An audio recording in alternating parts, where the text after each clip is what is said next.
zongok minden este, félelemben tapsra lesve. Akkor is, ha prémaházban, hogy tidergek lábhalázban, félek én még lent a nézőt, lesnek engem vágyidézőt. Rémülete, fényes élet, rettegés a tánc az ének, ami aztán ett a rejték, fölragyog furcsa szentély. És egy győztes pillanat van. Szárnyalni kezd a színpad, mégis én velem. Jó, hogy lestek engem élvezem, akkor roppan minden már. Többé nem számít a korhatár, a nézőtér e percben néma csendre vált. Érzi, mint hogy ő is erre vált, létre jött egy titkos hír, csak enyém már minden szív. Érzem akkor minden egyes taktus, hangokos csinál, végig nem csak nékem hódom el már.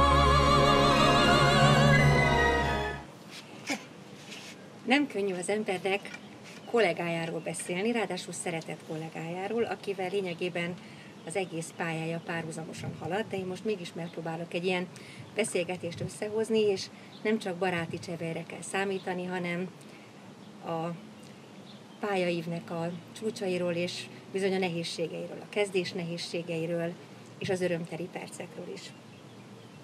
Fischl Móni barátnőm, aki a főiskolán 2 évvel alattam járt, ugyanahoz a tanárnőhöz, Forrai Zsuzsához, ugyanúgy kipróbálta mindegyik műfajban magát, mint én, de még többen is. És az egyik műfajban elért az abszolút csúcsra, elmondhatjuk, hogy amit primadonnáként magának mondhat, az egészen különleges. De én most mégis a legelejéről kezdeném, és a éneklés előtti időszakról kérdeznélek, arról, hogy én úgy tudom, hogy te balett intézetbe jártál, és balettáncosnak készültél.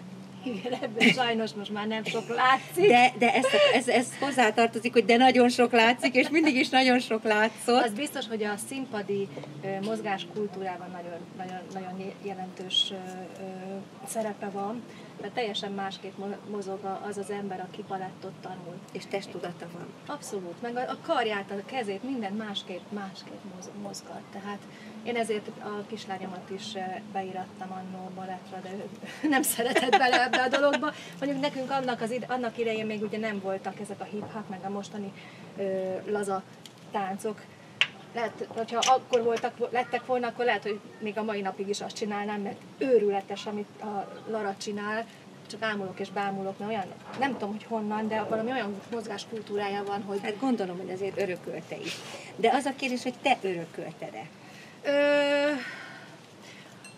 Igazából ugye a rokonságban nagyon sok, a unokatestvéreim is balettoztak, anyukám is balettozott, még vannak gyönyörű gyerekkori balettos szereplési fotói. Igen, a nők úgy mindannyian. Természetesnek nem tűnt, hogy ez... Tehát nem az volt a munkájuk, de mindenki. És az természetes volt, hogy akkor téged elvittek. Hány évesen vittek el?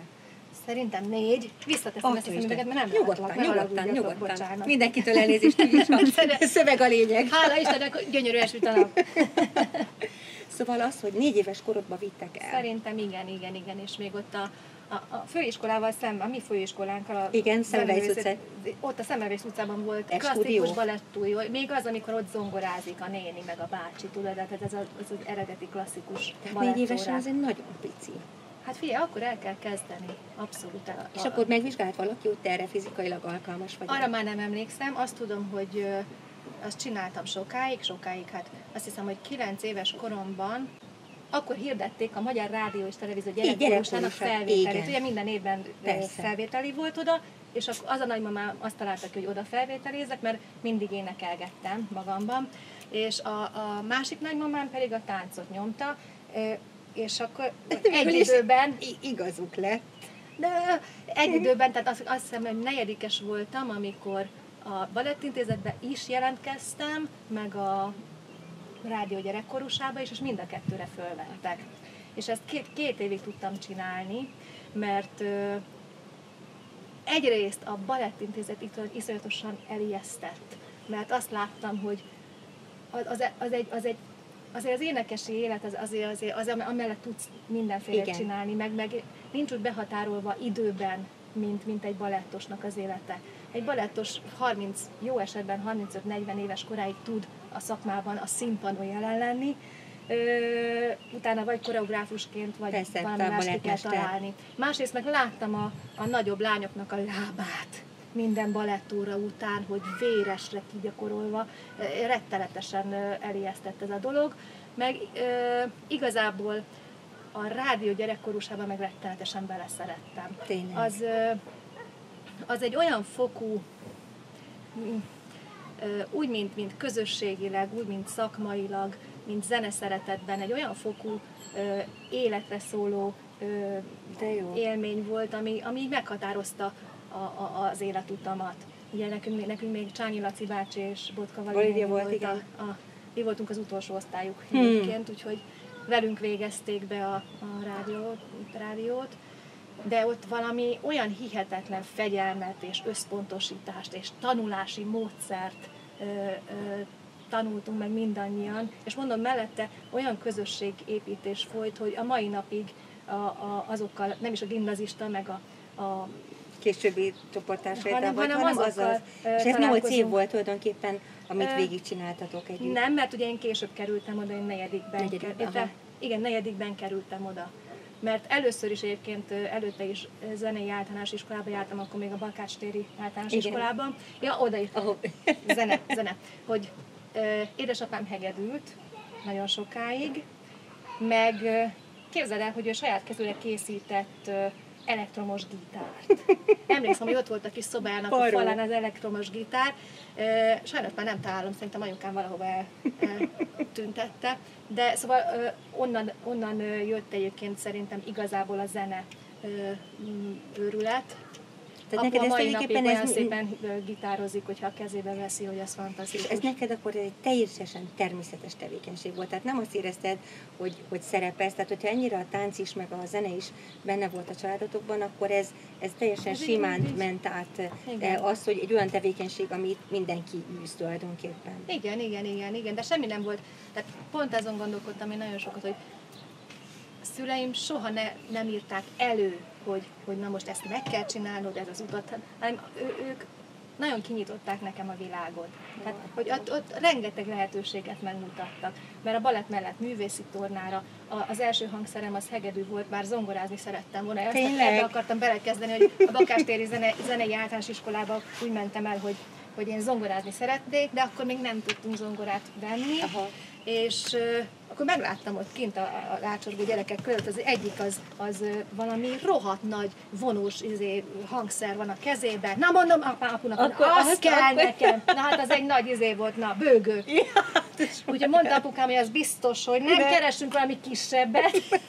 És így jött a hegedű, amit én megmondom őszintén, hogy nem szerettem. Ezt 7 évig nyúztam, de egyrészt nagyon nem volt tehetségem benne szerintem, másrészt meg amikor egy negyedes hegedűn elkezd ezt gyakorolni. Az hasonlít a koloratúrák gyakorlásához. Nem, az sokkal jobb a koloratúrák gyakorlása. Ez a negyedes hegedű, nem is tudom, hogy írták ki otthon, szegény nagymamám, meg nagypapám, mert mi együtt laktunk, én nagy családban igen, imádtam a Ferenc körúton a 9. kerületben, ilyen nagy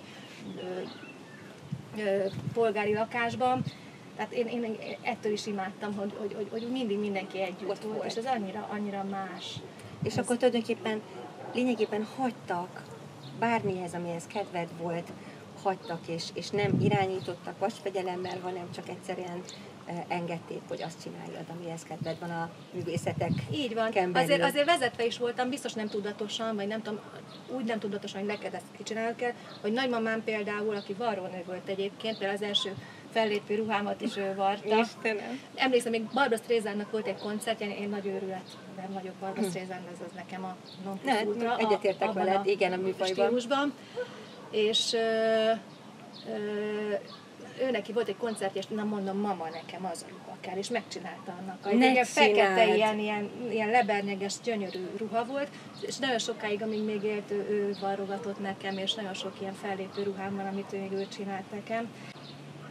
Ő nekik ugye bérletük volt a Zeneakadémiára, az operába, az Erkel Színházban. Az Erkel Színházban emlékszem, jobb oldalon a 6-os páholy volt a miénk, és emlékszem, hogy rengeteg opera előadást végigaludtam, bár oda akartam menni, és próbáltam nyitva tartani szememet, de küzdöttem. És nem azért, mert untam, hanem egyszerűen már még picike voltam azért, mert hát én még 5 éves koromtól elkezdtem vinni mindig. De figyelj, például a Pitti Katin és Katalinon és Leblanc Győzőn nőttem fel, tehát az ő összes nagy operáikat végig élvezhettem. Úgyhogy úgy valahogy úgy determinálva volt ez az egész nekem. Folyamatosan szólt otthon a rádió, akkor még ugye nagymamám állandóan, miközben varrogatott, azt hallgatta. Tehát tulajdonképpen, és mikor érezted azt, hogy ez annyira tiéd, hogy te valamit ebből szeretnél csinálni? Azt mondanám, hogy más nem is jutott eszembe, de hazudnék, mert iszonyatosan állatőrült vagyok, és nagyon sokáig, igen, Bella babám, nagyon sokáig állatorvos is szerettem volna lenni. Emlékeztem is, igen. Állatorvos is, meg fodrász. Meg tanár is akartam lenni. Emlékszem, hogy a szomszéd kislányokat oktattam mindig, volt ilyen nagy rajztáblánk, és akkor mindig a vulkánoknak a működését tanítottam mindenkinek. Ez teljesen abszurd. Nem tudom, hogy tanár akartam lenni, fodrász és állatorvos. Emellett meg úgy működött ez a dolog. Na, visszatérve a rádió gyerekkorúsára, hogy az egy iszonyatos, mondom, olyan fegyelmet tanítottak. Hát, például el tudtál azt képzelni, hogy azt hiszem, hogy 11-12 évesek lehettünk, amikor először én Bulgáriába mentem velük turnézni. Ugye ott 120 tagú volt maga a nagy kórus. Abból 20-22 ember ment mindig turnézni. Úgyhogy már az nagy dolog volt, hogyha téged oda beválasztottak, és úgy valahogy úgy mindig bekerültem. Jaj, lenne zuhány tündérem. És az első út az Bulgária volt, de nem is ezt akartam, mert ott még nem voltunk annyira szabadon engedve, de amikor Japánba mentünk, azt hiszem akkor voltam 13 éves, és 2,5 hónapot töltöttünk kint Japánban, úgyhogy akkor 60 darab koncert volt 2,5 hónap alatt. Az azt jelenti, hogy volt, hogy napjában 2, mert tulajdonképpen nem csak sima koncertet csináltunk, hanem a Kodály módszert is pontosan. Tehát bementünk iskolákba, és tanítottuk a szolmizációt, és úgy várták, hihetetlen volt mindenki számára, hogy úgy várták mindig ott az iskolások a buszunkat, mint hogyha nem tudom, mikor a sztárok lennénk, érted? Tényleg ott integettek, autogram, minden volt. Tehát ez kisgyerekként ez nagyon beég. Nagyon. De most a fegyelemre akartam visszatérni, hogy 10 akárhány éves gyerekeket, a Valinénék, mikor például Tokióban kiszálltunk a buszból, azt mondták, hogy mindenkinek volt költőpénze, hogy na itt fogunk találkozni egy óra múlva, és Tokióban elengedtek. Jó, meg volt határozva, hogy meddig, igen. De elképesztő. Hát és most senki nem veszett el soha. Mindenki rendben volt. Jó, iszonyatos nagy rend volt. Például koncertturnékon Vali néni minden este végigment a szobákon, majd a folyosón, és akinek 8 óra után beszéd szűrődött ki a szobából, vagy égett a lámpája, az másnap nem énekelt szólót. Párszor én jártam. És nem lázadtál? Mármint mi ellen? Hát ez ellen a nagyon szigorú rend ellen. Vagy érezted, hogy ennek van egy olyan hozadéka? Valószínűleg, hogy azt éreztem, hogy enélkül nem is lehetne ezt csinálni. Hát főleg úgy, hogy külföldre mentél, érted? Ez fölfoghatatlan, ennyi idősen, ez teljesen fölfoghatatlan. Én engem csak azt próbálom leképezni, hogy ugye ez egy kicsiben lemodellezi azt az életmódot, amit aztán később, mint turnézó művész folytattál. Inkább azt, hogy a tanulásnak a folyamatát, a tanulásnak az elkötelezettséget, a fegyelmet. Az már